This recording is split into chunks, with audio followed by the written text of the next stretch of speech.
Lutte kurde, ici et ailleurs, le podcast.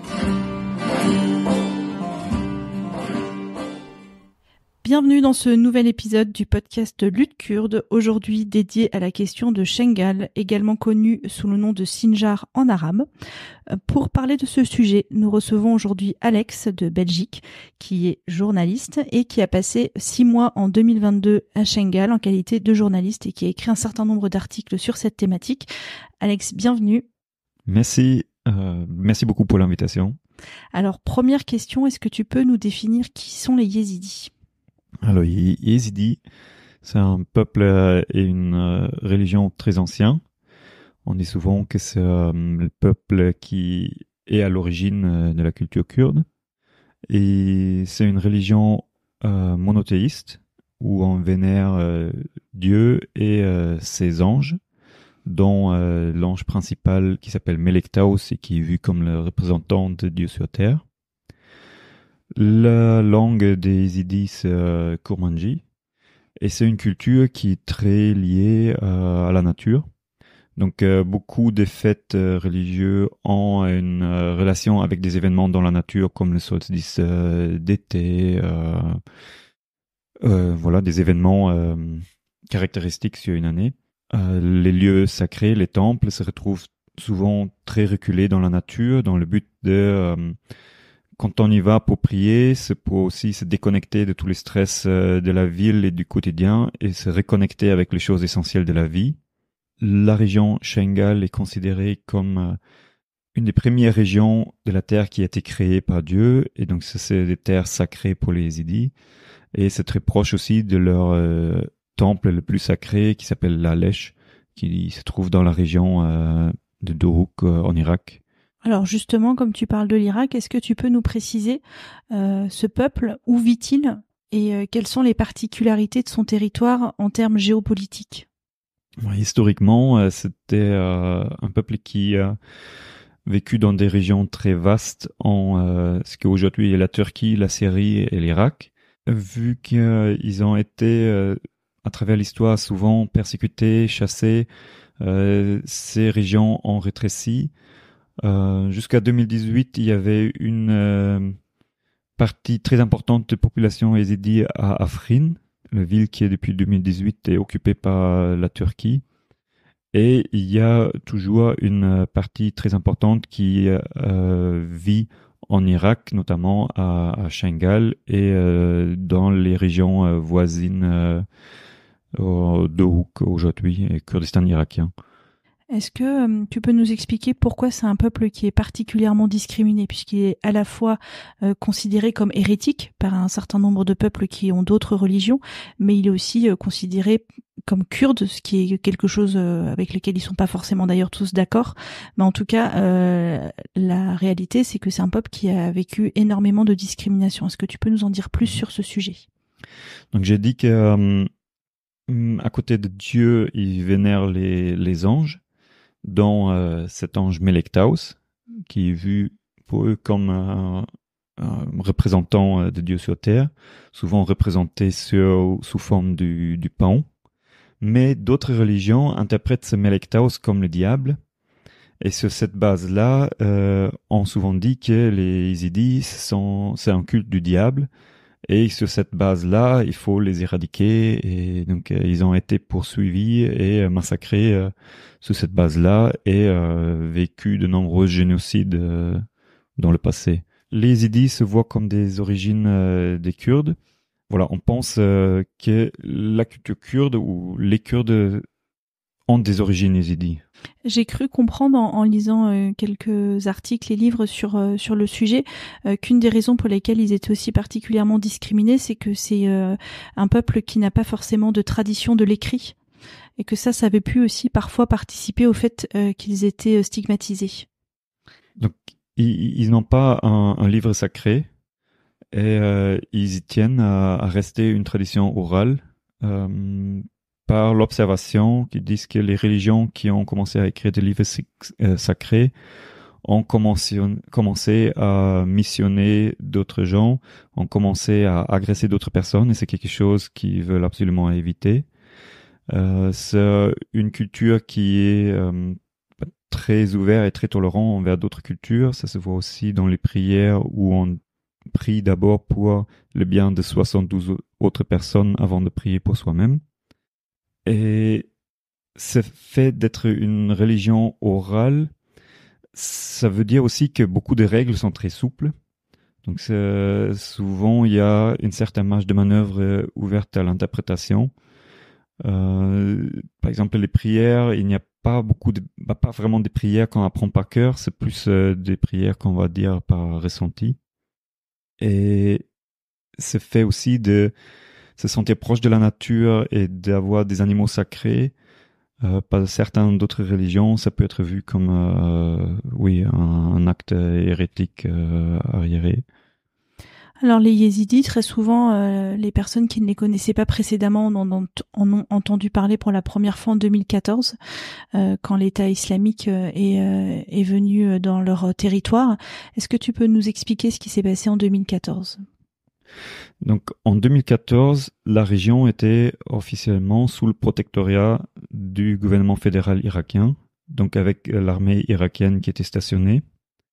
Et quand le soi-disant État islamique s'est approché et a réussi à prendre Mossoul, l'armée irakienne s'est retirée et a laissé derrière elle un certain nombre d'armes pour que les yézidis peuvent éventuellement s'autodéfendre. Et à ce moment-là, il y a des peshmerga, donc des forces du Kurdistan irakien, contrôlées par le KDP, qui ont pris ces positions que l'armée irakienne avait laissées vides et qui ont saisi ces armes et ont donné la promesse à la population yézidi de les protéger contre Daesh.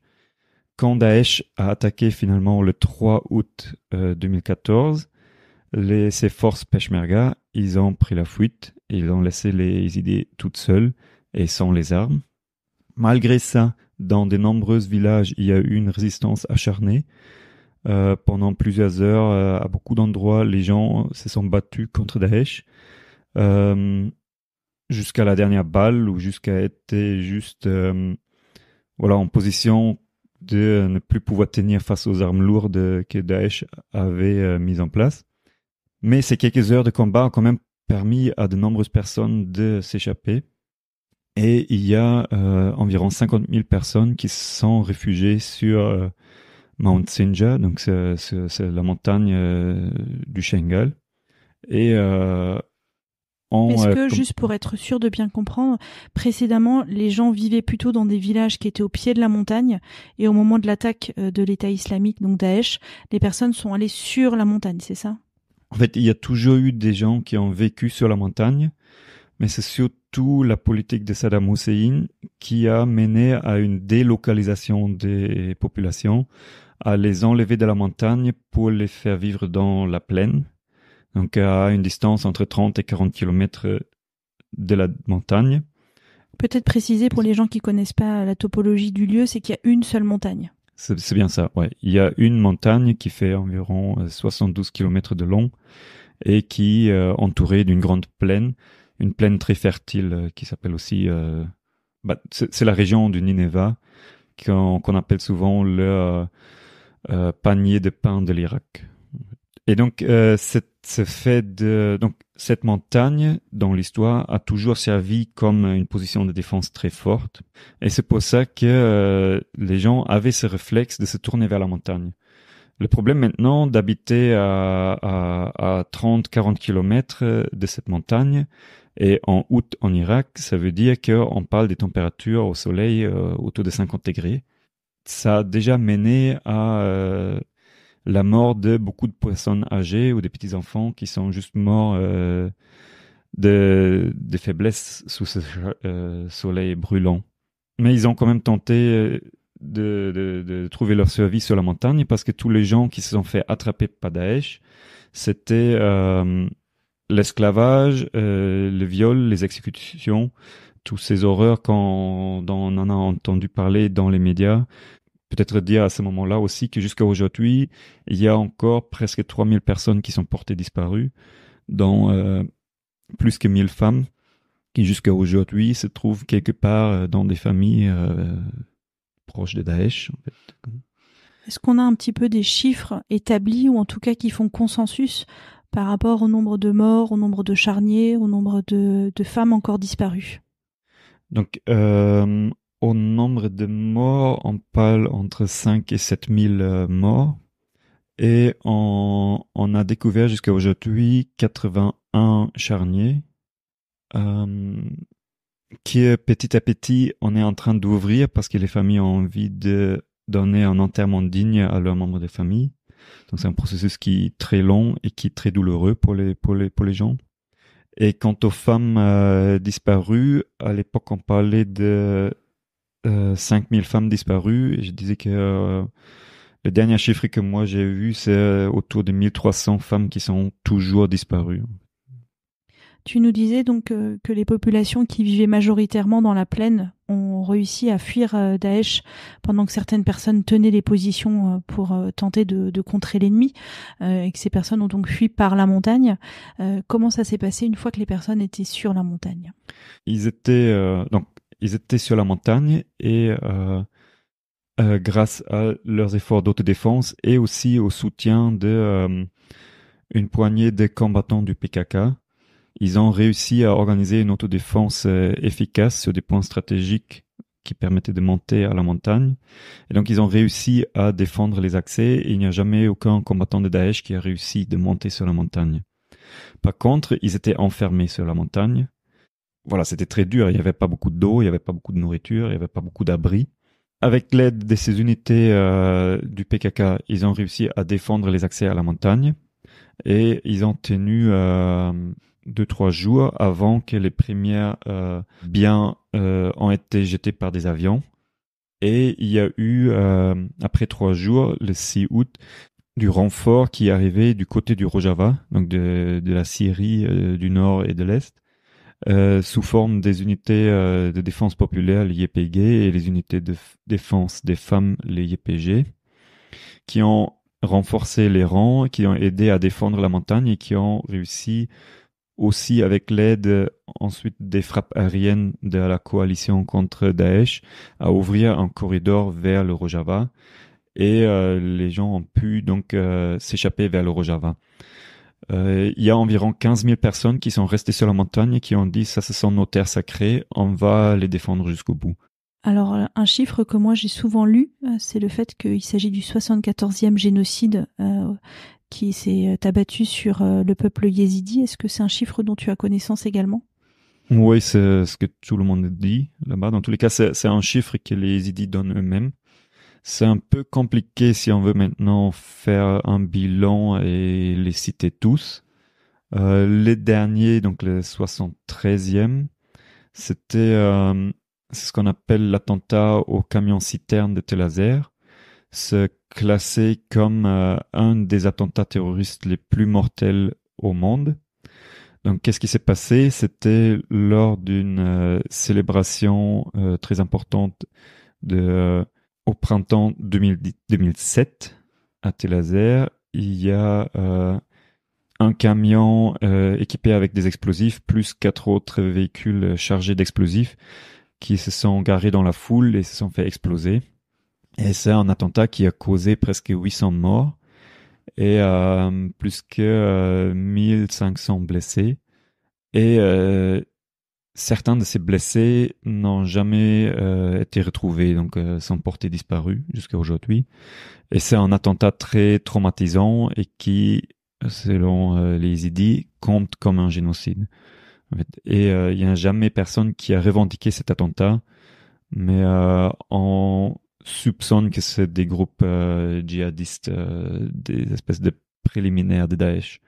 Tu disais que un corridor humanitaire a pu être ouvert sur la montagne pour permettre aux personnes de quitter la montagne où il n'y avait pas suffisamment de vivres par rapport aux personnes qui s'y étaient réfugiées. Est-ce que tu peux nous dire où se sont retrouvés les yézidis et où sont-ils maintenant? Donc, il y a aussi beaucoup de yézidis qui ont pris la fuite vers le Kurdistan irakien, donc vers Erbil, et que jusqu'à aujourd'hui se trouvent principalement dans des camps de réfugiés. Donc, on parle de plus que 200 000 personnes qui vivent encore aujourd'hui dans des camps de réfugiés au Duhok. Et puis, il y en a qui sont dispersés au monde entier, avec une communauté très importante en Allemagne et en Belgique, en d'autres pays européens, jusqu'en Australie. En Inde, il y en a aux États-Unis, au Canada. Est-ce qu'on sait quelle était la population yézidi initiale et quelle est la population yézidi actuelle autour du mont Shengal? Ouais. Donc, des chiffres exacts, c'est quelque chose qu'on n'a pas non plus. On estime que autour de 500 000 personnes vivaient dans la région du Shengal avant le génocide, donc avant 2014. Et aujourd'hui, on estime quelque chose autour de 150 000.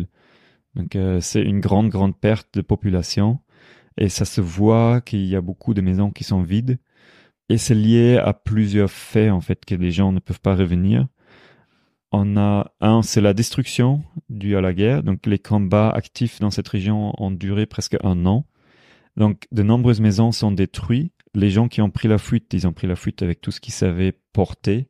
Donc, pas grand-chose. Ils se retrouvent maintenant dans des camps de réfugiés où, pour survivre, ils acceptent des travaux extrêmement mal payés et n'ont pas l'argent pour reconstruire des maisons. Et en plus de ça, on leur met aussi des obstacles administratifs très importants.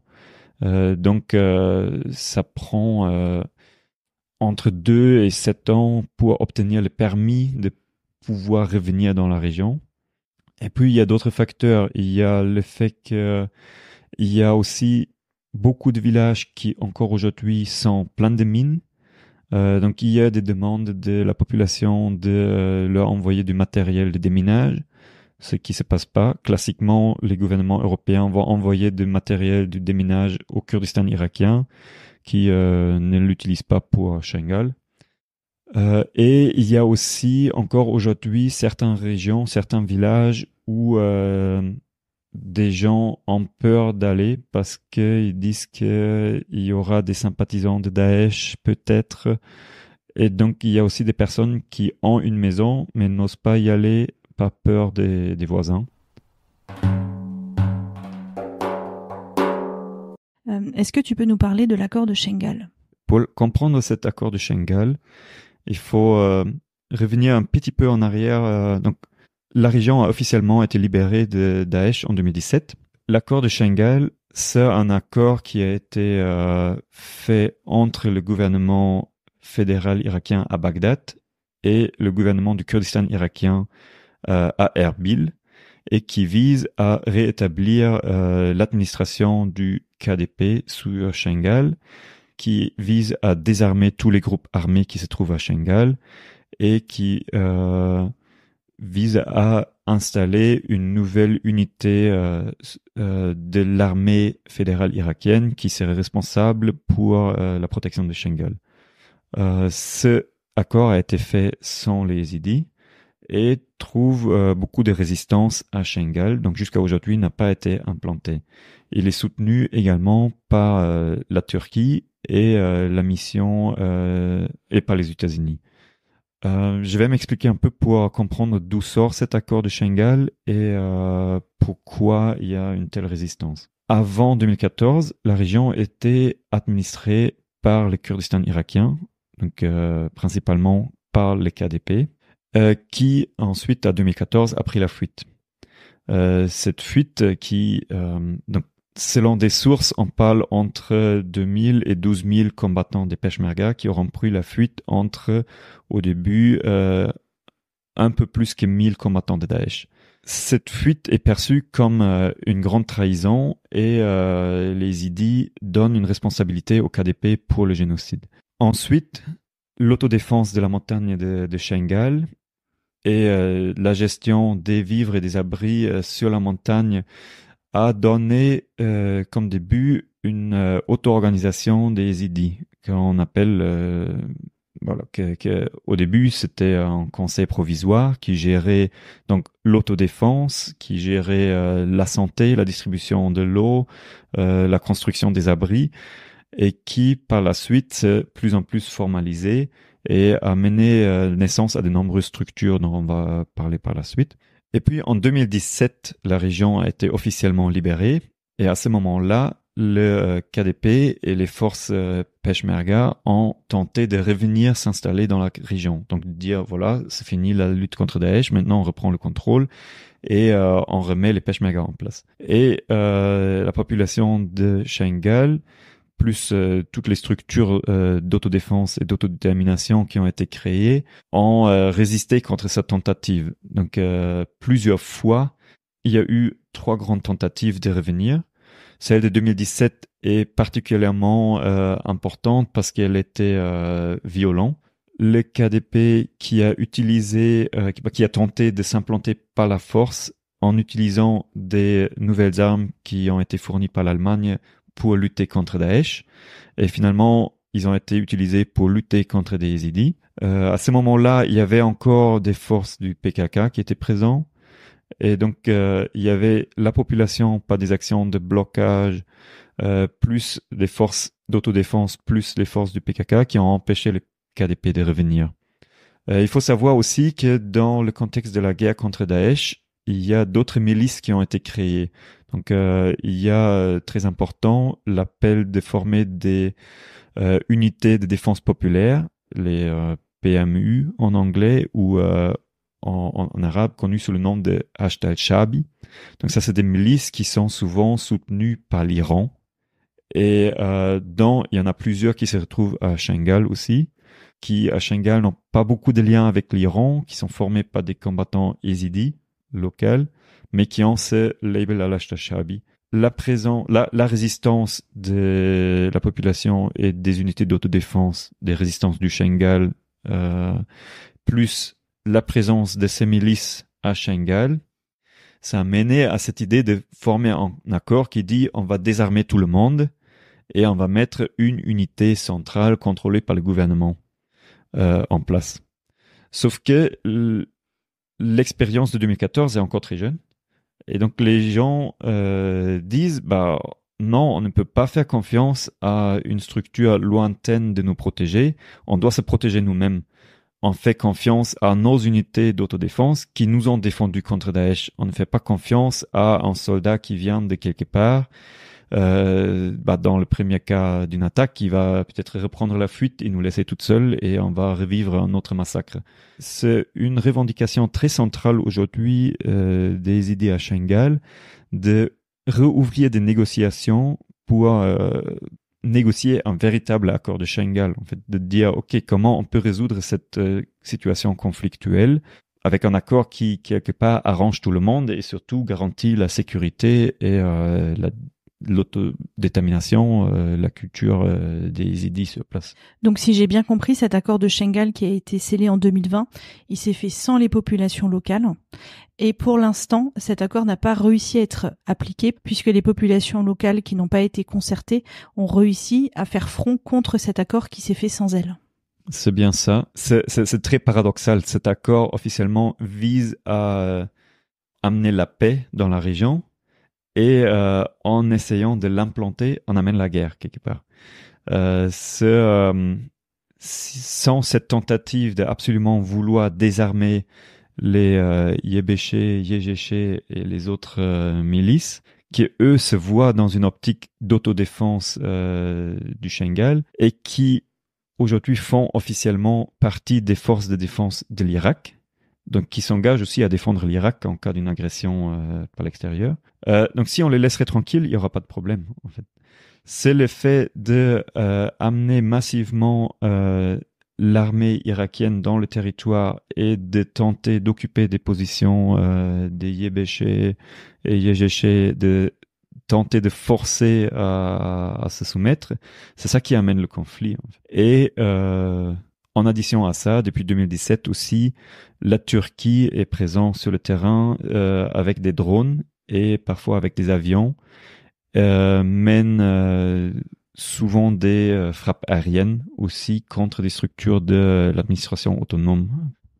Tu as à plusieurs reprises évoqué le fait qu'il y a une autodéfense qui s'est mise en place, mais la région s'est pas contentée de mettre en place une autodéfense. Ce qui s'est réellement développé, c'est toute une autonomie démocratique. Est-ce que tu peux nous en parler ?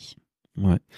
Donc, comme j'ai dit, ça a commencé déjà en 2014 sur la montagne. quand il y avait la nécessité de alors construire des campements, distribuer le peu d'eau qu'il y avait, distribuer l'alimentation, gérer la santé. Et donc ça s'est formalisé sous forme du Conseil démocratique d'administration autonome du Shengal. Et donc comment ça fonctionne? On a une assemblée dans chaque village. Et puis, il y a des délégués qui vont être envoyés à une assemblée de la région et il y a un comité exécutif qui va être formé pour gérer les décisions qu'on prend. Là, ça a l'air très abstrait comme ça, mais concrètement, il y a après des commissions thématiques pour chaque sujet important qui doit être géré. Donc, il y a donc en premier lieu la défense, qui a mené aussi à la création des structures des Yebeshe et Yegeshe. Il y a la sécurité intérieure et la lutte contre le terrorisme sous forme des Asaïch et Zitran. Il y a très important des commissions pour la santé. Il y a également des commissions de femmes qui sont existantes dans chaque conseil et qui ont un droit de veto. À savoir aussi que chaque structure est doublée par une structure exclusivement de femmes. Puis il y a des commissions pour l'éducation, pour la culture, pour tout ce qui est travaux communaux, c'est-à-dire construire des routes, distribuer l'eau, et des commissions pour plus des questions économiques, genre former des coopératives, gérer des questions économiques du coin, faire des programmes de reforestation. Il y a également des commissions de la jeunesse et un mouvement de la jeunesse qui est aussi toujours présent dans les assemblées, dans les villages, comme aussi des commissions médiatiques et aussi l'organisation des familles ce qu'ils appellent des shéhites, donc souvent on traduit ça par martyrs, donc des personnes qui ont donné leur vie pour l'autodéfense. Est-ce que tu peux nous dire quels sont les enjeux actuels par rapport à Shengal? Oui. Donc Shengal se retrouve dans un endroit qui est d'une grande importance géopolitique. On se trouve quasiment à la frontière entre la Syrie, l'Irak et la Turquie. C'est une position de défense très importante. Avec le contrôle sur Shengal, on peut contrôler la région la plus fertile de l'Irak. On peut aussi, on se retrouve aussi sur le chemin entre la Turquie et des régions très riches en pétrole de Mossoul et Kirkouk. Et aujourd'hui aussi, dans le contexte des conflits autour des routes de transport, notamment maintenant on parle des pipelines de la Russie, on parle des conflits autour du canal de Suez. Il y a aussi des projets géopolitiques de construire des nouveaux chemins de transport entre l'Asie et l'Europe qui passeront par cette région-là.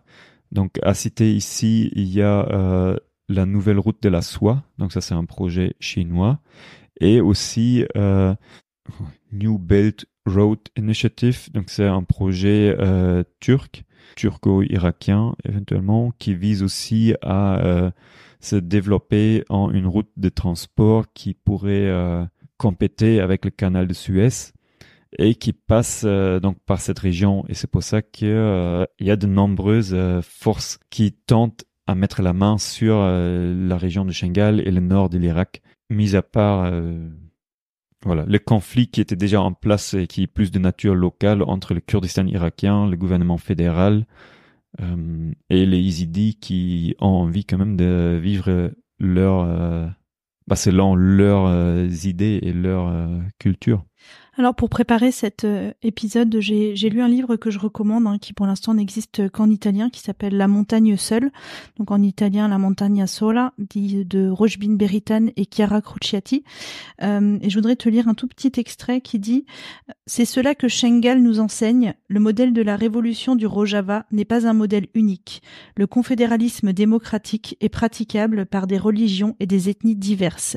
Il est adaptable aux cultures qui vivent au Moyen-Orient. » Est-ce que tu penses que c'est une des raisons pour lesquelles Shengal est autant attaqué? C'est parce que, comme le Rojava, il revêt un certain symbolisme de capacité des peuples à l'autogestion, à l'ouverture vers des ethnies diverses et à la capacité de vivre ensemble en dehors de l'État-nation.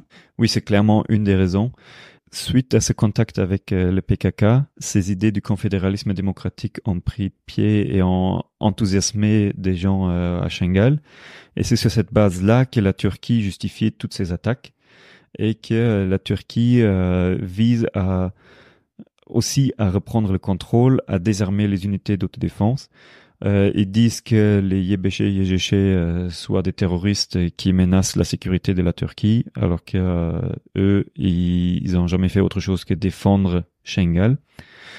Et on voit ça très fort avec la présence et des assassinats par drone. Donc c'est des drones turcs qui se trouvent en permanence dans l'espace aérien au-dessus de Shengal. À savoir que cet espace aérien est toujours jusqu'à aujourd'hui contrôlé par les États-Unis, qui donnent donc forcément feu vert à chaque opération dans cet espace aérien. Et la présence de ces drones et les assassinats qui peuvent avoir lieu à tout moment et qui visent très souvent des représentants de l'administration autonome ou des forces d'autodéfense. Moi, je l'ai vraiment vécu comme ce que pour moi est la définition du terreur, en fait. C'est quand on quitte la maison, on regarde constamment le ciel, on évalue est-ce que je dois vraiment faire ce déplacement que je dois faire ou est-ce que je m'expose inutilement à un risque d'être vu ou attaqué par un drone. Très fort comme impact était par exemple en 2021 en août le bombardement de l'hôpital de Sikeniye et qui a mené au fait que de nombreuses personnes ont peur d'aller à l'hôpital. J'ai parlé avec des médecins sur place qui disaient que avant cette attaque, ils avaient entre 4000 et 5000 patients par jour et après les attaques, à peine 1500 patients par jour. Les gens préfèrent de rester malades chez eux plutôt que d'aller à l'hôpital et de s'exposer à nouveau à un risque de se faire bombarder. Des problèmes de santé principaux sont liés à des problèmes psychologiques, post-traumatiques et de stress, des problèmes de digestion qui sont très souvent liés à cette présence des drones. Donc, sous couvert de vouloir faire la guerre au terrorisme, comme le déclare la Turquie, selon moi, ils sont exactement en train de faire ça, de terroriser toute une population sous prétexte de chasser, on ne sait pas vraiment qui, en fait, parce que les gens qui sont assassinés, souvent, c'est des gens qui s'engagent dans l'administration autonome, dans des structures des Yézidis sur place, et qui n'ont jamais affiché aucune ambition de vouloir envahir la Turquie ou quelque chose comme ça. Si on souhaite soutenir la population yézidi, quel est à ton sens ce qu'on peut mettre en œuvre? Donc, une première chose qui est important, et ça c'est quelque chose que beaucoup de gens m'ont dit sur place aussi, c'est déjà de parler de leur histoire, parce que ça se passe dans le secret. Les journalistes sont souvent pas les bienvenus en Irak et encore moins dans cette région-là. De nombreux journalistes se sont fait arrêter aussi par des forces armées irakiennes. Voilà, parler de leur histoire, parler de ce conflit, c'est déjà une chose. Donc briser le silence médiatique. Et une deuxième chose, c'est après de augmenter une pression diplomatique pour répondre à leurs revendications, c'est-à-dire une revendication très importante, c'est cette renégociation de l'accord de Shengal. Mais il y en a d'autres aussi. Donc il y a, par exemple, une demande de reconnaître au niveau international le génocide de 2014 en tant que tel et de persécuter les responsables de ce génocide, c'est-à-dire les acteurs de Daesh, mais aussi ceux qui l'ont permis d'avoir lieu, c'est-à-dire donc le gouvernement du Kurdistan irakien et le gouvernement turc.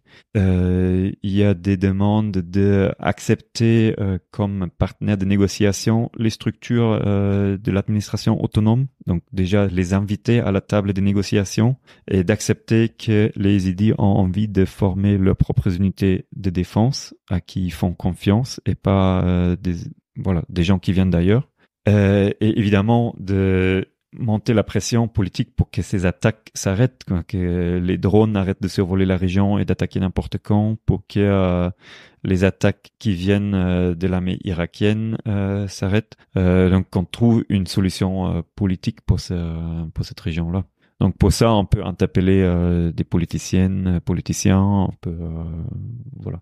Et une dernière question pour les personnes qui souhaitent en savoir davantage, qui souhaitent mieux comprendre la situation. Est-ce que tu peux nous donner des références bibliographiques, soit des films, des documentaires, des revues, des livres que tu peux conseiller sur le sujet? Il y a des médias yézidis et des médias kurdes. Pour l'instant, c'est surtout disponible en kurmanji, en allemand et en anglais. Donc à citer, donc il y a Shira TV. Donc ça, c'est une télévision yézidi qui produit directement depuis Shengal et aussi depuis l'Allemagne. Il y a des revues comme le Kurdistan Report, mais qui est en allemand. Et il y a des médias kurdes comme ANF, Rouge Info, Kurdistan au féminin, mais qui sont pas spécialement focalisés sur Shengal. Ils sont plus larges. Il y a aussi le site de Serhildan, par exemple, c'est un réseau de solidarité et d'information francophone. Peut-être qu'on peut citer, hein, même si effectivement c'est pas très détaillé, mais en tout cas c'est grand public, la BD de Zero Calcare qui s'appelle No Sleep Until Shengal. Moi je l'ai déjà cité, mais c'est vrai que je l'ai beaucoup apprécié, donc je le recite, donc de Rojbin Beritan et Chiara Cruciati, La Montagna Sola. Voilà. Et puis après il y a quand même beaucoup de ressources aussi qu'on peut retrouver sur internet en ligne pour les personnes qui souhaitent faire des recherches. Et effectivement je confirme que Serhildan c'est une très bonne ressource bibliographique sur ce sujet, donc n'hésitez pas à aller sur leur site internet. En termes de bande dessinée, vu que tu en parlais, il y en a une très bonne aussi sur le génocide en 2014 qui s'appelle Shingal. Et sinon, à citer quand même aussi, si on s'intéresse à la culture, à ces histoires, il y a quand même Nadia Murad à citer, qui a quand même un prix Nobel de littérature, qui raconte surtout l'histoire du génocide, mais qui ne parle pas de l'administration autonome. Donc j'ai retrouvé effectivement la BD, donc c'est Shingal de Tore Rohrbeck et Michael Sommer. Est-ce que pour finir, tu peux nous dire un dernier mot qui te semble important ? Moi, j'aimerais bien finir avec une citation de Dijwa Fekir, ou aussi connu sous nom Merwan Bedel, qui a été assassiné par drone en décembre 2021 et qui nous dit que la plus grande valeur que nous avons, c'est d'être humain. C'est quelque chose qu'on ne peut pas acheter, qu'on ne peut pas échanger par de l'or. Développer la vie, notre langue, nos pensées, notre conscience, c'est les biens les plus précieux. On va finir sur ce mot de fin très touchant. Merci beaucoup Alex. Merci beaucoup pour l'invitation. Lutte kurde, ici et ailleurs, le podcast.